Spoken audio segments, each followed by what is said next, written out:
Good afternoon, good morning, and good evening, everyone, and welcome to today's Modern Sales Pros session on how to successfully motivate your reps, sponsored by the team at SetSail. Really excited to have some new panelists and some longtime returning guests on our panel here today. But before we jump into it, Jennifer and Jen, we have a tradition here at Modern Sales Pros for all new panelists. We do like to understand a little bit more about you, get to know you a little bit more. So we'd love to find out from our new panelists what new hobbies or skills that they've developed since the start of the pandemic. So Jen, let's start with you on this one, because we already started to hear a little bit about it, but what new hobby or skill have you started to hone since the beginning of the pandemic? Sure. I don't think I'd call it a skill because I don't know that I'm wildly successful at it, but I have for the first time ever started getting some plants that I've been able to actually keep alive. So that's a first for me. I've killed almost every other plant I've ever owned in my life. And we did get a puppy a few months ago. So we are working on the puppy potty training life, which neither myself nor my husband has ever done before. So, it's a rough go at that. Yeah, that's a tough one. It's like, I don't know what's worse, training the puppy or keeping the plants alive, because like you, I've killed the ones that thrive on neglect. I've killed, like I neglected them too much to the point that they died. I know. And you buy them and everybody's always like, oh, this one's the easiest one to keep alive. Itself alive. And then in a month it's dead. And I'm like, it like jumps off your porch just to its death. Well, that was a little morbid, but hey, congratulations on plant and dog parenting there. And Jennifer, this is going to be a great panel because there's a Jen and a Jennifer. Jennifer, any new hobbies or skills that you've picked up or honed since the start of the pandemic? Well, besides trying to figure out, we have about 5 Jennifers at Lyft, so trying to figure out what my nickname is versus everybody else's. I have 3 children, so I would say my new hobby is how can I barricade myself in some sort of place in my house where I can actually work without having a child on my head. I've got some really great techniques on that one. Hiding in the laundry room is my favorite. So that's better than the hobby that I would have if I had 3 children on my head. I would just take to drinking. So just, hey, it's it's gonna be easy. We're gonna get through this together. Well, you said new hobby. So, and then Brandon, you're a returning panelist here, but it's also good to check in. Any new hobbies that you've developed or honed since the start of the pandemic here before we get started? I have to say, besides feeling like I'm slowly becoming a troll, a lot of it has been stuff in the kitchen. So, my daughter has taken to cooking recently too. And we've been doing both the sort of fast and slow cooking. So I gave her a challenge of cooking fried rice 100 times in a row every day this over the pandemic, and she has she actually completed that. She's probably can cook fried rice better than me now, and just doing a lot of preserved stuff. So I'm making my own kimchi, other boring stuff like roasting my own coffee. Just something to occupy my time, to be honest. Yeah. Just that slow food, roasting your coffee. When we were in our prep session, Brandon was telling us about really obscure lenses that hipsters are collecting for cameras now. So the Soviet lenses, yes. That's right. Soviet era spy lenses, multifaceted. Well, we're really, really excited to have these panelists here. You can reach out to Brandon and I about hair care tips. Jen can help you out with plants, and Jennifer can help you out on just coming up with great ways to barricade yourself with enough time to do a webinar. Our panelists are awesome. Before we jump into our session here today and give them a better chance to introduce themselves, today's session is hosted by the team at Modern Sales Pros. For those of you who aren't aware, Modern Sales Pros is the world's largest community for revenue leaders. That's for folks in sales management, sales and revenue operations, and the related supporting disciplines. Our mission at Modern Sales Pros is to create an environment for our community members to get the most difficult questions that they face day to day answered. We do that through bringing together great panelists like our folks that we have here today, experts, and we bring together the community to have roundtable discussions. And we have a very robust online forum, about 20,000 members and growing. One of the great parts about Modern Sales Pros is it is free. And for those of you who aren't members or maybe hadn't heard of it, you will get the opportunity and we will invite you afterwards. And we'd certainly encourage you to check it out. But today's content wouldn't be possible without the sponsorship of the team at SetSail. And I hand it off to Brandon to say a few words about SetSail. Brandon. Thank you, Richard.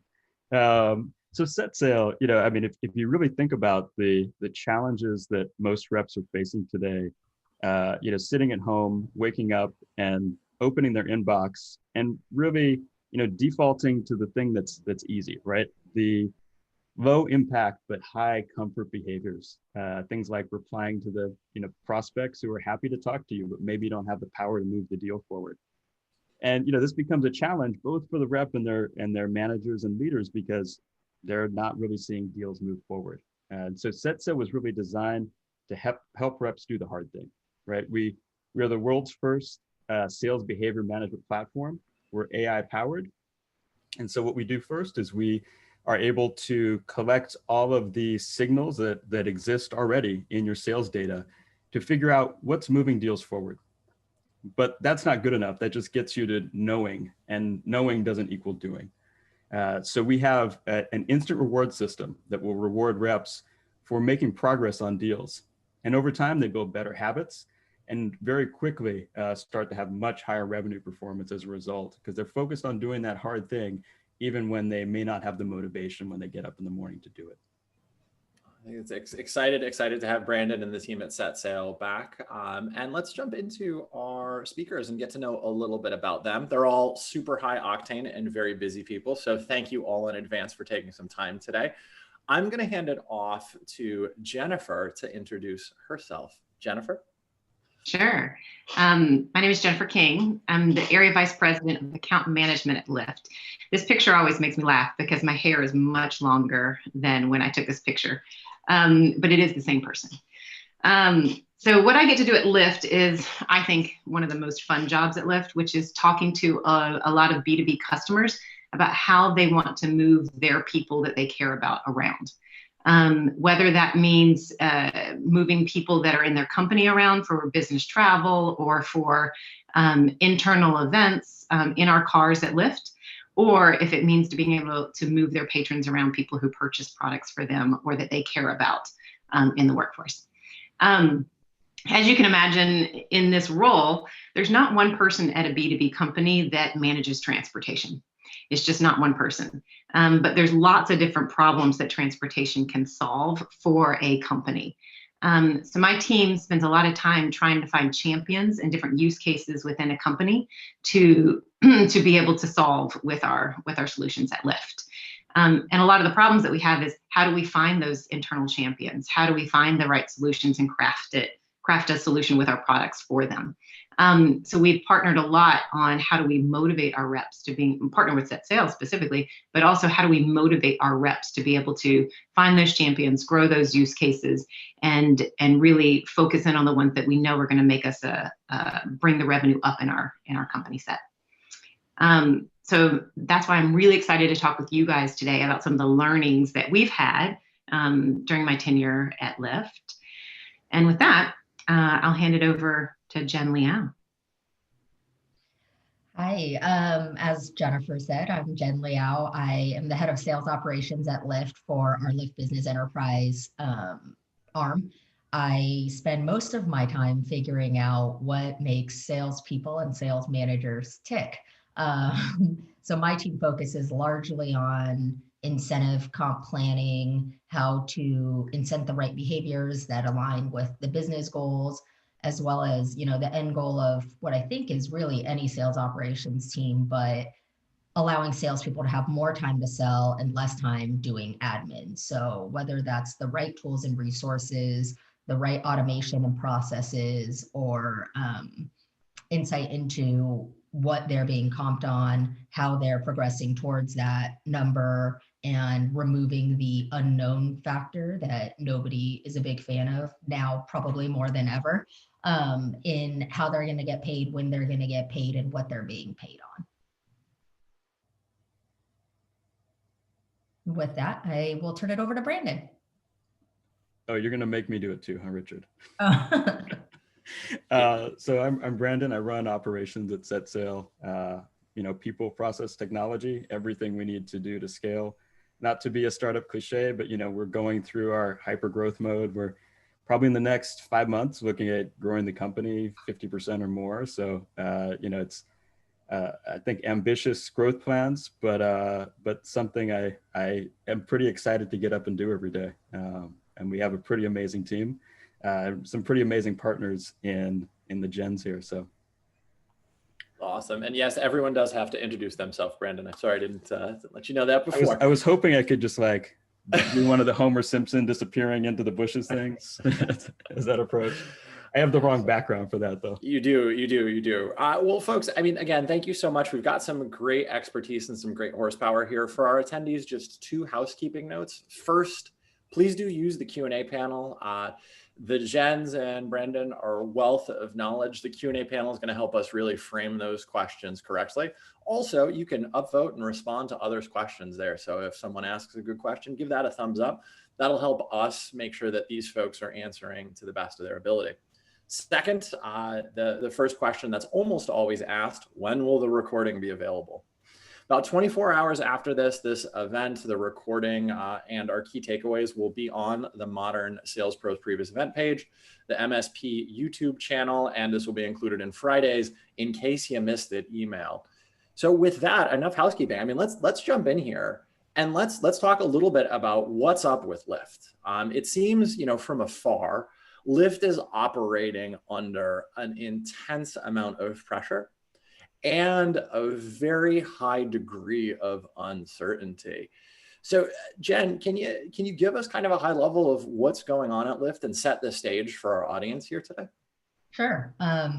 We can say what's up with Lyft, but I think it'd probably be more accurate to say what's not up with Lyft. There's a lot. I know that everybody's experiencing a ton of change, uncertainty, and all of that, both in professional and personal lives right now with everything going on with COVID. Lyft is no different. Jennifer and I spend any given day talking about one of many things that are changing constantly at our organization. Everybody saw Prop 22 on the ballot. There was a lot going on around what that would mean for not just Lyft, but the rideshare industry and expanding into delivery industry altogether. Trying to figure out what to do when the bread and butter of your business is these organizations having their employees participate in business travel, which got completely shut down in 2020, trying to figure out return to work and whether companies are doing that this year or next year and when and at what percentage, trying to figure out, what we can do in light of our biggest revenue stream kind of coming to a halt in a lot of states and figuring out, how we continue to grow and succeed in this environment, especially now that we know it's not just a 1 month or a 3 month thing, which I think everybody can agree. In March, everybody was like, oh, great, we get to work from home for a month. That's awesome. And now here we are going into Thanksgiving and the holidays, and everybody's still home and it's time to spend time with family, and we're all probably sick of our families. So, we spent a ton of time analyzing in at least 3 or 4 different ways outcomes of all of those things that I just listed. And, you never are going to get it perfect. Everything's based on assumptions. And even while you're trying to do that analysis, things are changing in real time. So there's a lot going on with Lyft. Just a little bit. Yeah. It's never a boring day at work or at home working. Well, and the great part about having both Jen and Jennifer on is we've got somebody who've got the strong operations perspective. But Jennifer, I mean, you've got a team of people and folks that are out there trying to sling, Lyft and get folks on board there. How are you set up? How are you keeping people focused at the outset here? Yeah, it's a great question. Jen kind of set the stage for us here. You can imagine if we pivot ourselves back to March, and every strategy I had for 2020 to put my sales team and to focus them on what they should be doing to increase the amount of people getting in our cars just came to a screeching halt as people decided to go back to work. It was a great experience as a sales leader, as an account management leader. It was lovely. I think, but as all of you guys know, and for startups, that's also a great opportunity. And figuring out how can you partner with your customers to really understand what their problems are at the moment. We spend a lot of time teaching our sales reps about that, like networking within a company, understanding where the opportunities are, and making sure that you're leaning in to being able to customize solutions for that. So in our world, let's use a real world example. We had been leaning in March on the recruiting front. There's a bunch of companies that want to have a great experience for their candidates coming in to their offices to interview, and we're loving being able to use our solutions to send, let's say, a Lyft Lux to their candidate to bring them into the office. That opportunity just came to a screeching halt because everybody started doing more virtual scenarios. So we had to pivot our team to think through, okay, where are areas that people are actually moving, where they're moving people around. And we had to encourage our teams to go in and talk to their customers about where they were seeing those types of needs, and motivating the sales reps to want to do that. It's very easy for a sales rep to say, put their hands up and say, well, there's a pandemic, nobody's getting in cars. Yeah, that's a very easy thing to do. So we had to figure out, no, that's not what we want. We want you to go back and actually find champions.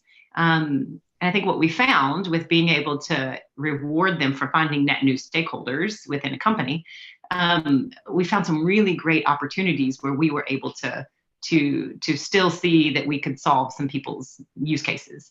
There's a lot of essential workers out there trying to get to work. There's a lot of essential workers that can't get on public transportation as that's come to a screeching halt, and funding has not been there for, sadly, for our public transportation, our state transportations initiatives. So we were able to encourage our sales teams to go after those opportunities, find net new relationships, new buyers, new personas that, to be honest, were probably on the back burner for us as we were planning for 2020, and advance those faster forward. And I know we're going to get into this a little bit more as we talk about our next topic, but before we jump in, Jen, I want to throw a question back to you, because you talked about there's sort of never a day, never a dull moment. There's a ton of uncertainty that you're working around. How do you think about kind of enough being enough from a planning standpoint? I think 5 or 10 years ago, we would think about ops as like Salesforce admin, run this report, answer this question. Now it is a strategic differentiator. You do have a seat at the table with your business partner in Jennifer. So back to that question, how do you kind of know when enough is enough from a planning standpoint? Yeah, that's a good question. I know a lot of people on this call are probably operations and math minded. So let me start with some numbers. I think that in what we would now define as a normal world, when you're at work and when you're at a startup and trying to work with data that gives you some historical insight, but trying to move really fast, you're kind of at the point of, we're 70% confident this is the right direction and we can tweak as we go and as we get more information.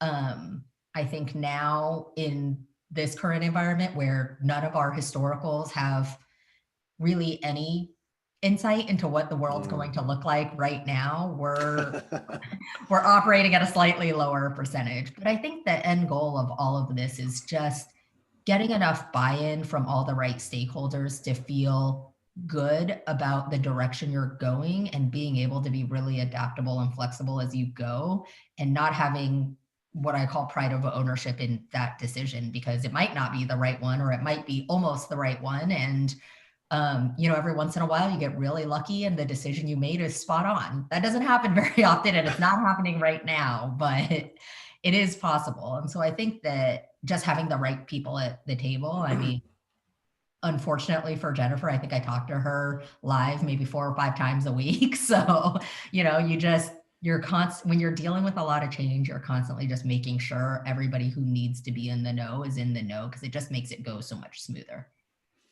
I think that's an important part too. And one of the great parts about getting to know both Jen and Jennifer throughout prepping for this panel is really Jen does embody what we want all of our sales and revenue operations folks to be. Jen, you've done a great job really thinking about the first part of your title, which is sales. And even in your introduction, how do we make it easier for our folks to go do things that are going to sell?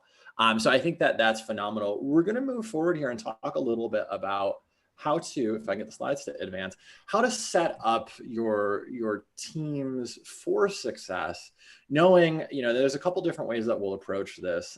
There is a lot of uncertainty around 2021. There is a lot of folks that are in the midst of planning for 2021. How do you set yourself up for success, especially when most of the lagging indicators that we use just don't work? And Jennifer, let's start with you on this one, and then Jen and Brandon, feel free to hop in as Jennifer starts to wrap up. Yeah, of course. I kind of started on this one a little bit before. There's a lot of uncertainty, and there's a lot of fear that your sales reps would have across that. I think the approach that we have found is that as Jen mentioned, you're not going to have this 100% true. But if we can put out there some ideas that we'd like our team to test and pilot to be able to see if we are seeing success in those motions, then that gives our sales reps something to be able to push towards. And that's exactly what we did was here's some hypotheses that we think are going to have success for us in terms of closing deals or technically bringing in a net new buyer that we didn't think we would have before.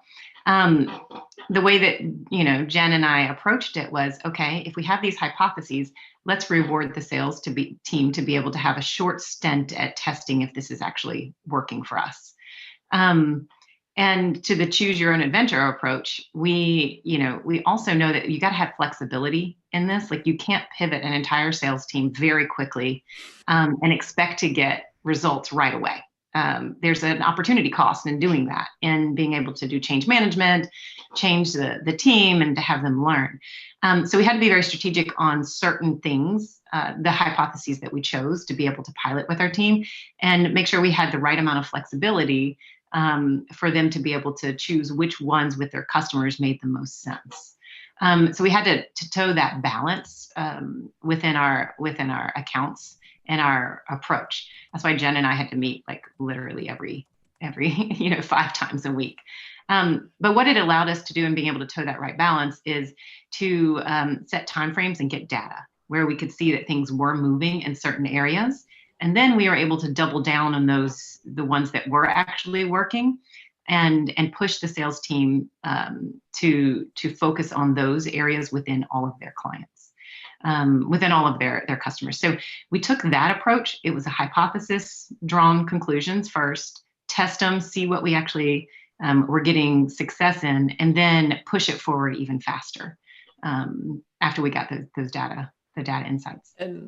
And yeah, Jennifer, and I know this is actually a great point. I do want to just double click into that a little bit because again, it seems like you could cast a wide net and say, oh, we're going to try everything. How did you actually develop some of those hypotheses because you had, I think it was, 4 or 5 different pilots. Yeah, we did. Yeah. So how did you come up with those hypotheses? Because I think that would be helpful. And there's actually a live question about this as well. Perfect. I'll give you the background real quick and Jen Liao can jump in here too. One thing that we did is we went and looked at our most successful customers first and looked at what markers that we had done with them that generated success, and could we repeat those in the future? So that was one thing that we did, and we had a hypothesis around some customers where we could continue to have that motion. We also, though, went through and saw across all of our deals that we had been bringing in where we started to see some traction, and we narrowed in more specifically on 3 to 4 use cases where we saw traction happening. And we developed hypotheses around those. And that's how we came to the 4 to 5, was using data and also using what we were seeing in our pipeline come through at that very moment. We were extrapolating that out as well to see if that actually had legs for the longer term. Jen, do you want to comment on anything there that I missed? Everything Jennifer said is correct, but I know that there are probably a lot of salespeople or sales leaders on this call that are terrified by the idea of choose your own adventure and here have yet been proven successful. So which one do I choose? In a coin operated role where every decision you make is going to impact what you're paid on and how you're paid. I think for my team, in combination with what Jennifer was just saying, is to figure out a way to create a short-term immediate gratification form of being paid on something that we may not know if it is successful in that period. So a couple parts of that are making sure that we are defining what the leading indicators are and things that reps actually have control over, and two, not putting whether or not this pilot is successful 100% on the shoulders of the sales reps that are digging in to see if there's anything there. We're not trying to force a square peg into a round hole. We want to know if this is actually going to work. And so people shouldn't be negatively impacted in their comp if they just discover something isn't working, because knowing that something is going to fail before you're too deep into it is also very valuable for us as a company. No, I think that there's a lot, there's certainly a lot to unpack there. And I think it does give sales leaders just a little bit of heartburn to be like, hold on, we're going to choose your own adventure there. And I want to just highlight a couple things that Jen just said that are really important. Have the hypothesis, right? Think about this in some ways like it's almost new market entry. If you've seen folks talk about this, what do we think the right things to do are here based on what we know, and reward for those, even if the outcome maybe isn't positive, right? It doesn't result in new business. Cool. You actually learned a lot there because you've got data that then can inform a later decision, which I think is a great point. And that kind of brings us to our next point here, where we think about designing for agility. And we've heard a lot from Lyft about kind of what they've done and how they've approached this problem. But really, how do you take a step back and design for this agility that you're looking for that Lyft has mentioned? And Brandon, let's get started with you on this one, because I know you've done a ton on this. Yeah, thank you, Richard. I'm just stepping back in my mind and thinking about what's changed, what's really changed. Like, I think in our day-to-day, where we're sort of scrambling towards has changed, but there's a way in which the entire landscape has changed. And I think what we're seeing at Lyft is a great example of that, right? It's no longer a place where you can come up with this great plan A and then like this plan B that you can go to just in case this one or two things go wrong. You now sort of have, plan N, if you will. Like there could be hundreds of them, right? And so it's not really about spending more time in planning. It's not really about designing more better plans. It's become about, organizational plasticity, if you will, right? This idea that it's no longer about better planning. It's about being able to adjust to circumstances much more quickly. And for revenue teams, let's just talk about that, because that's I think that's been the challenge for a long time. Sales teams have put aside, some of these, I would call them plasticity exercises, because look, we're all out there to perform. We're all out there to get revenue. And it's really hard to stop and think about things like organizational design and changing the mindsets of how reps are going to operate. And so when you talk about things like choose your own adventure, hell yeah, it's scary, because we haven't prepared for choose your own adventure, right? We haven't prepared for giving salespeople a level of freedom, but also, knowing that they're performing well, right? How do we give reps a level of freedom, but also understand how they're making progress on deals? And so we're all just catching up right now. And we need to be able to prioritize the things that give us the structure, but also give reps the freedom to operate in a way that's new for them and scary for them, right? They don't have the camaraderie that they once had, both from a manager and their peers in the office, and it's lonely sometimes. It's something certainly that, especially that last piece, is something that we have to contend with a ton. Jennifer, when we think about kind of building with agility in mind, how would you encourage folks to think about this, or what advice would you have for the audience here today? I would say, look, your customers are your best idea generators. They are going to know how to be able to use your product most effectively. And I think the best adage is listen to them. And that's what we've done, right? We have some great relationships with a lot of our top customers, and simply just going and asking, hey, tell me what you could use help with right now. Having that as a strategy, you're going to get a ton of insights from your customers on what they think that they can work with you on. That was a big foundation for us, is listening to our customers and figuring out how that put into our sales strategy and our growth strategy and our pilots that we were doing. I think we get too much into a silo when we try to go down our own individual company routes and come up with fantastic solutions. There's some of them are great, and we need to do that, but it's really the customers that have the best ideas and push things forward for us. So I think listening and figuring out the best way to be able to gather those insights. There's some great tools out there that can help you with that. But then also pulling those forward into what you can test as a push strategy with your customer set. I think that's the biggest learning that we've had as we've gone through this process, is our customers are the people that can give us the best ideas. It's funny, no matter which type of conversation we're having in the modern sales pros community, whether it's about pipe gen, hiring, motivating your sales team, gnarly operational, it always comes back to that. Listen to your customers, see what they're doing that's working, and see if you want to replicate more of that, and incent and reward people for that. So I think that's great. Jen, I think that this actually, again, from the operation standpoint, I've got a little bit of heartburn thinking about how much change that I imagine you had to go through or have gone through as a result of keeping things agile. Yeah, I mean, I will say I'm definitely very grateful for my team and their ability to move as quickly as we need to move here at Lyft. But, the concepts that Jennifer just brought up aren't any different for our team. It's just that our internal sales team are customers. So we are constantly in conversations with sales reps, leaders, cross-functional partners, just hearing what it is that they're experiencing and trying to solve for that.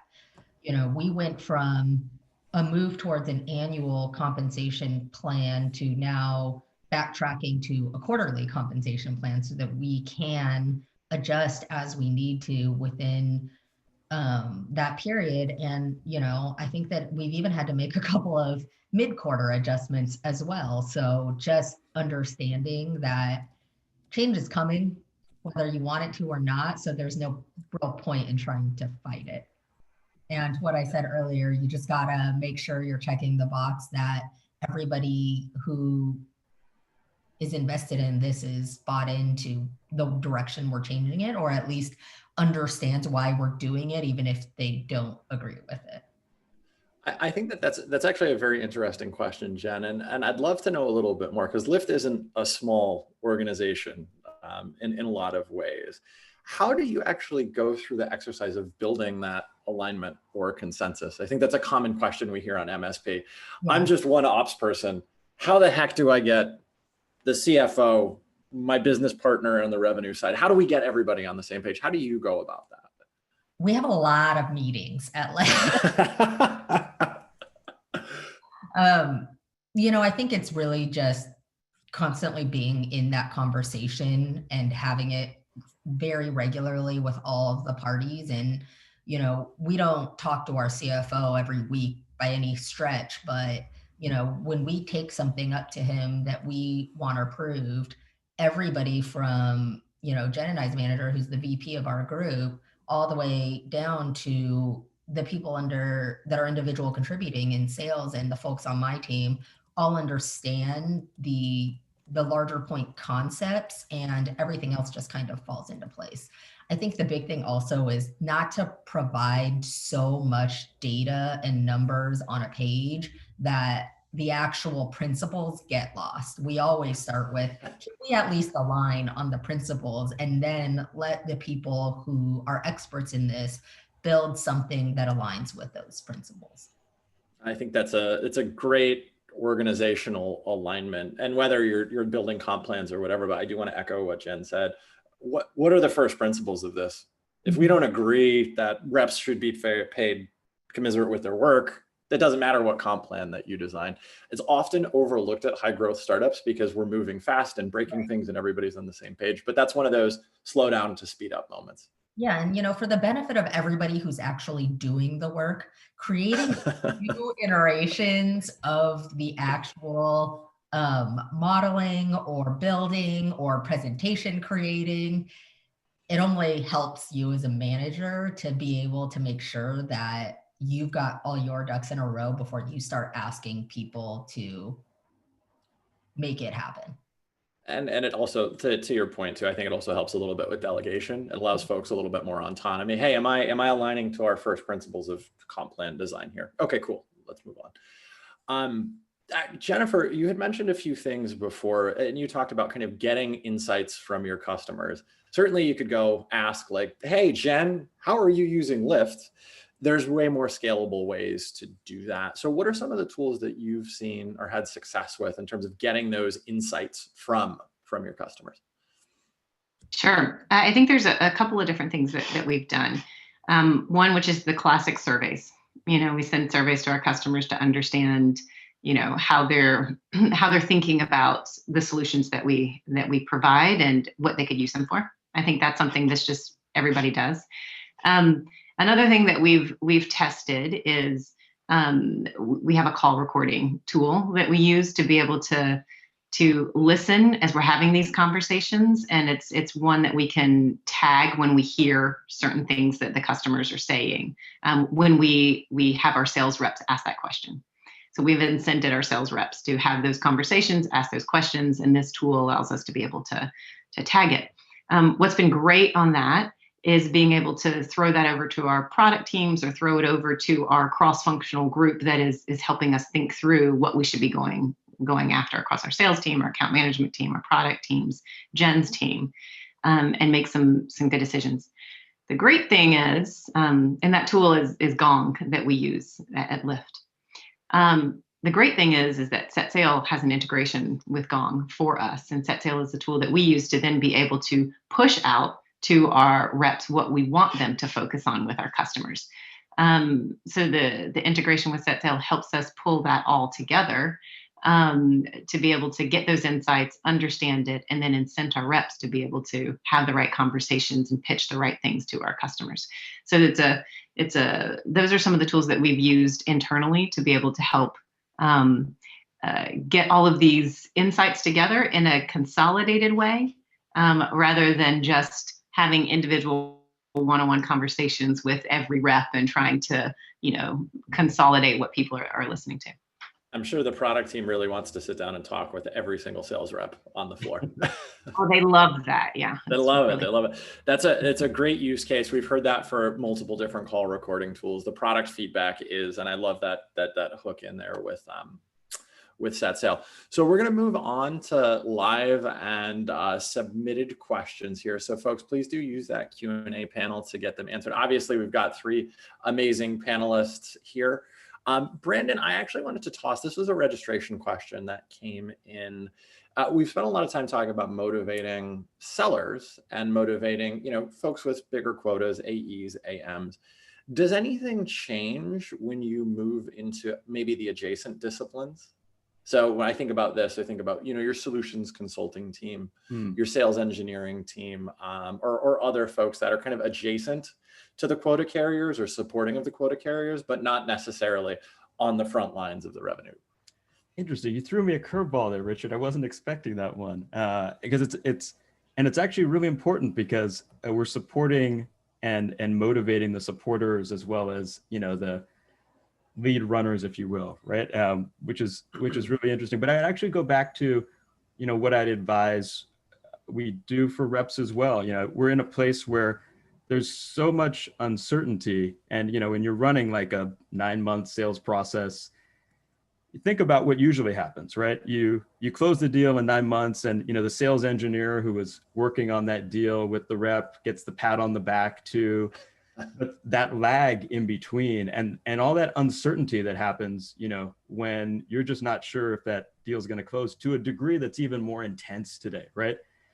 It feels much more high pressure. And so you have to segment your deals down. You can't be waiting 9 months to give that person a pat on the back. You need to find ways to recognize these good behaviors on a much more micro scale, right? It needs to be week in and week out, and you need to shift your thinking a little bit from, hey, we closed the deal, to hey, we made progress, right?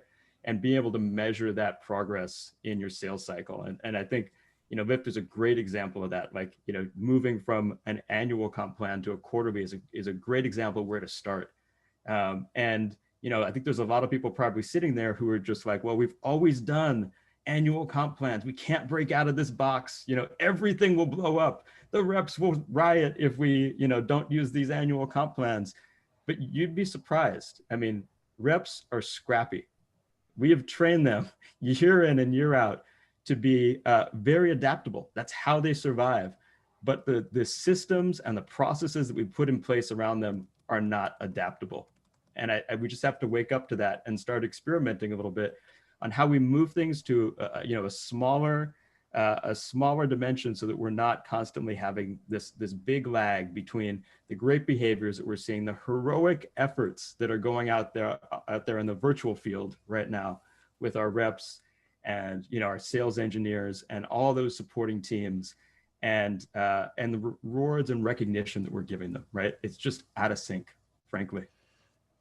And as a former sales engineer, I love that answer. And the thing I would add to it too, for your folks that are in those technical supporting functions, make sure that when your rep closes the deal and gets the big check, that person gets the nice headphones, the steak dinner, whatever it might be. It's incumbent upon sales people to really make sure that the SEs and solution consultants get the love, because that's in a complex sale where a lot of the hard work happens.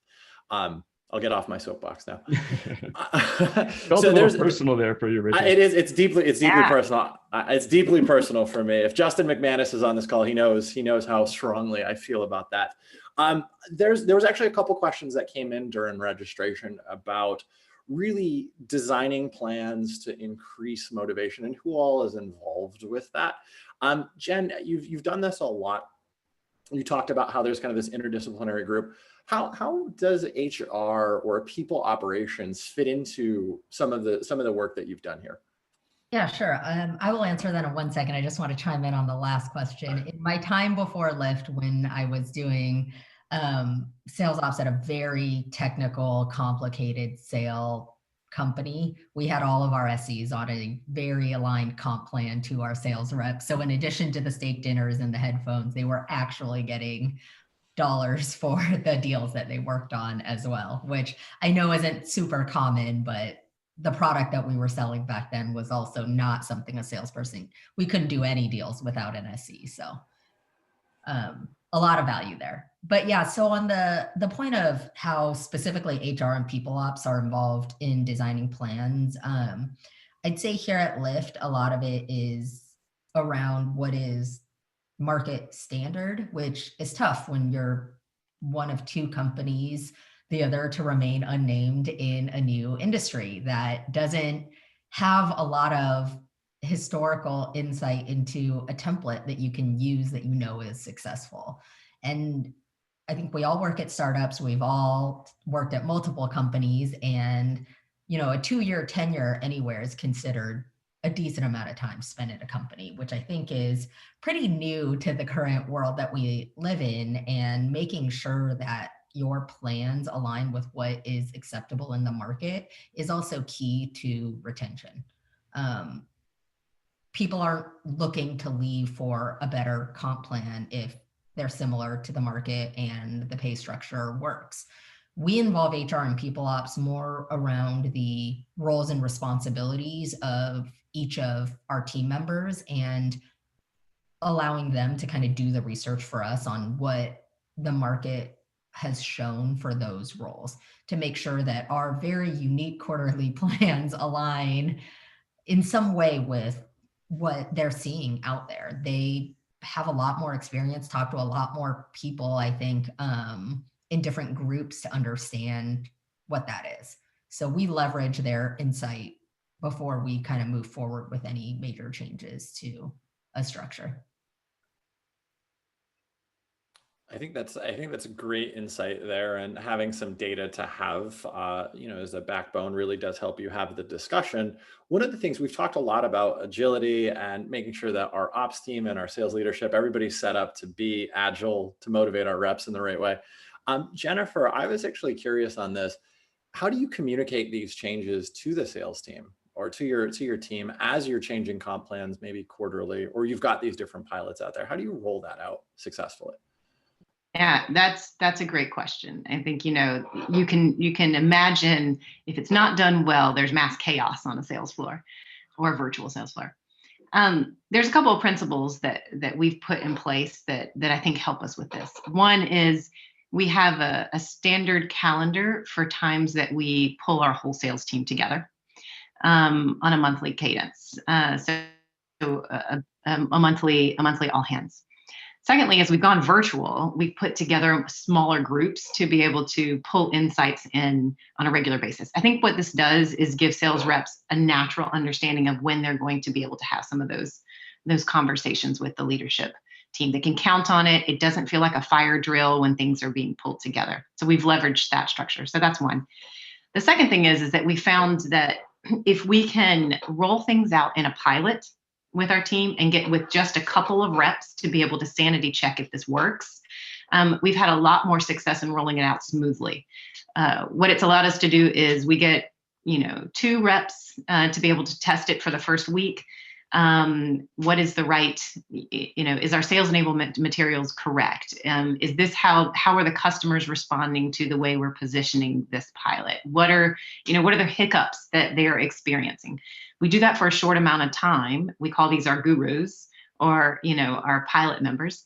And that helps us, clear the kinks in any of these changes.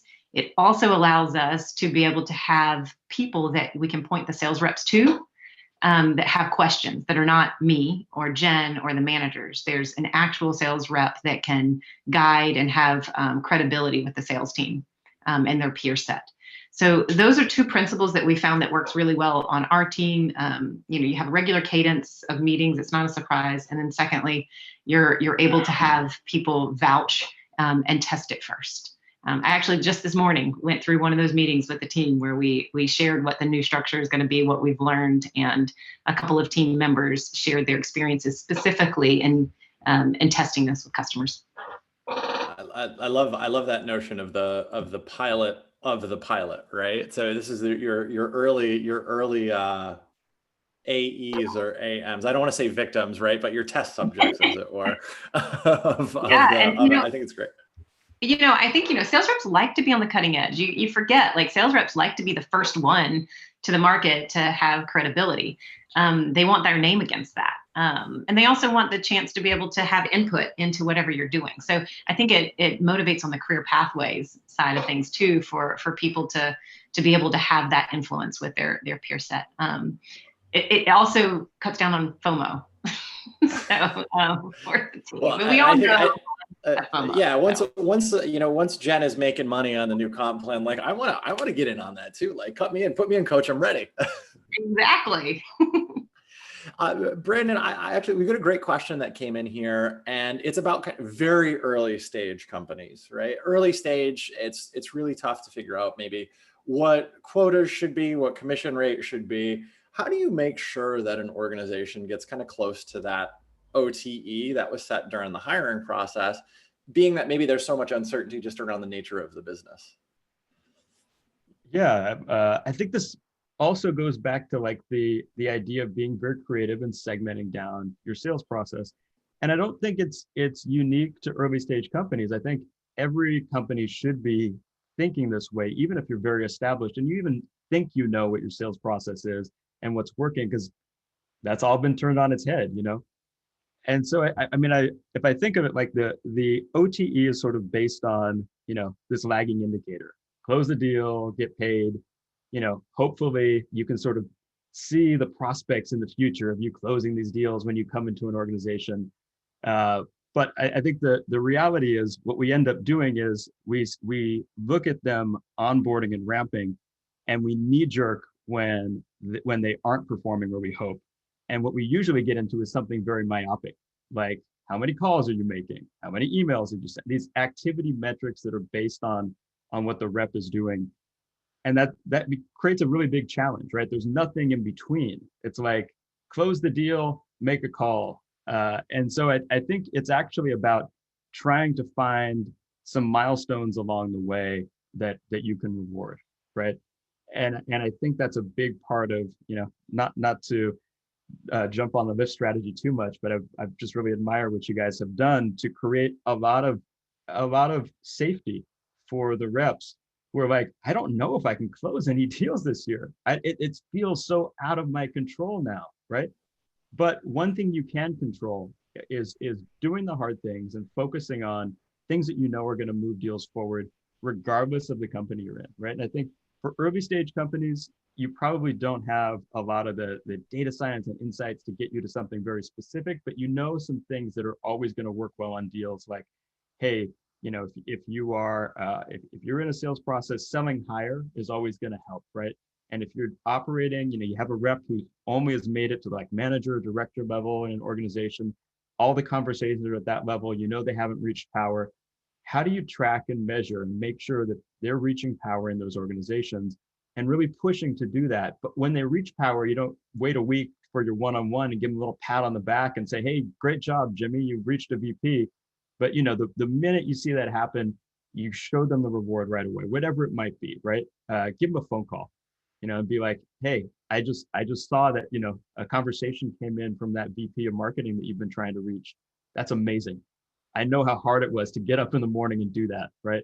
And just starting it there. And think about other creative rewards you can use to really reinforce the thing that's really, really hard to do for reps right now. And I think as you get more sophisticated, you can tie in more insight, so you get more granular in the types of things that your reps should be doing to move deals forward.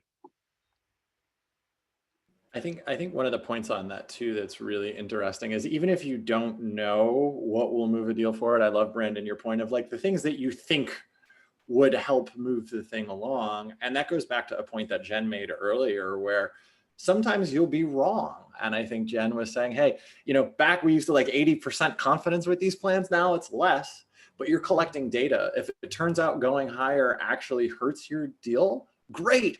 That should be celebrated. It probably won't happen, but it helps you learn a little bit more about your sales motion at the early stage. The other thing I'd say on this too, there's, we had Mark Roberge join Modern Sales Pros a few months ago, talking about the science of reestablishing growth. And he talks about sort of very, very early stage companies and how to think about who you're hiring and what that you should be rewarding for. And unsurprisingly, it lines up a lot with what Brandon said. What are the things that you think are going to move the deal down the road? What are the things that you need them to take a peek at? A couple more questions here before we wrap. Great question coming in around kind of this topic, right? Should we be incenting reps should we be incenting reps more for solutions that are maybe new to a company or in an emerging market? And I know you all have perspective on this. We've all been there before. But Jen, let's start with you and get a little perspective on this. Sure. I'm sure everybody will love this very legal answer I'm about to start with, but honestly, it depends.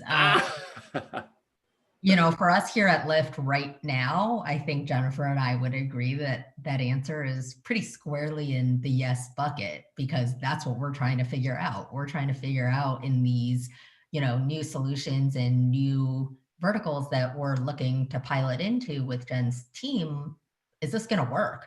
And if people aren't motivated to try to see if it's going to work, we won't have that data. And, then it's completely wasted, because we actually won't be able to answer the question of, is this successful or did this fail? And anything in the middle, it's like when you're recruiting, the worst people to get are the B and C players, because they're not technically doing anything wrong. So you don't want to go through the effort of getting rid of them, but they're also not technically doing too much right.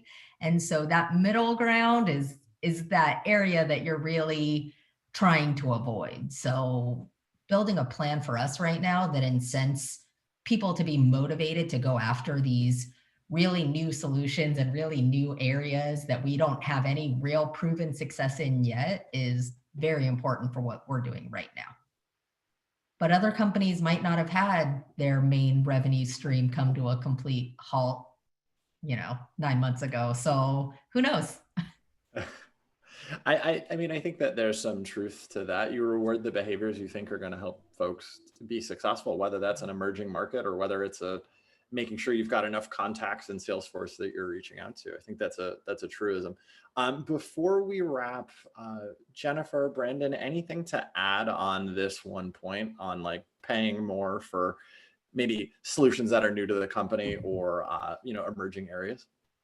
Yeah, I can give you my perspective on it. I don't think there's something that you're ever going to say, okay, I'm going to move into this area and I don't have any data on it to show that it's going to be successful, that, or I haven't tested or talked about this with a certain customer and they have said, yes, that's interesting. I doubt you would get buy-in from any of your VPs or your execs if we hadn't done a little bit of research on it. So I think there is a way, like if you're going into these new emerging markets, you've got something to measure these reps on.